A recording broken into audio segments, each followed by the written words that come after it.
L'inflation, on sera à combien à la fin de l'année ?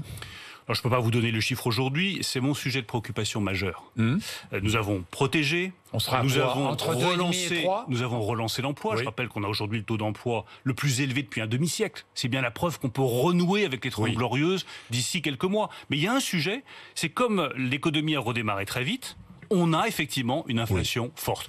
Donc, entre 2,5 et 3, ma priorité... Sur l'année, ce sera peut-être plus de 2%. Je ne veux pas vous donner de chiffres inexacts parce que l'INSEE les donnera d'ici quelques semaines. Donc nous verrons en fonction des chiffres de l'INSEE. Mais au-delà des chiffres statistiques, il y a une réalité. L'inflation pèse aujourd'hui sur le pouvoir d'achat des Français. Et ma priorité des prochaines semaines est de protéger le pouvoir d'achat des Français contre l'augmentation des prix. La moitié de cette augmentation, c'est les prix de l'énergie. Donc nous avons pris avec Jean Castex un certain nombre de mesures qui seront rigoureusement appliquées. Gel du prix du gaz. Première décision qui nous coûte plus d'1 milliard d'euros.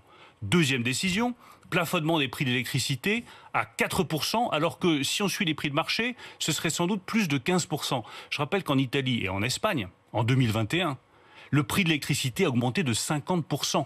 Il n'a pas augmenté en France parce que nous avons protégé les consommateurs, que nous avons un dispositif qui protège les consommateurs. Nous le referons en 2022. Pas d'augmentation des prix supérieure à 4%. Comment est-ce que nous le ferons? D'abord en baissant la taxe intérieure sur la consommation finale d'électricité. Et si ça ne suffisait pas, c'est possible, si les prix d'électricité flambent davantage, nous augmenterons le volume de l'accès régulé à l'énergie nucléaire historique, la fameuse ARENH dont nous avons parlé avec M. Zemmour dans notre débat sur France 2. Je ne suis pas sûr que beaucoup de Français aient compris. L'ARENH, c'est le volume d'électricité qui est vendu à un tarif de 42 € le mégawatt au lieu de 200 € le mégawattheure aujourd'hui, qui permet ensuite d'avoir pour les consommateurs un prix d'électricité moins cher. Ce volume est de 100 TWh, il pourrait ne pas suffire.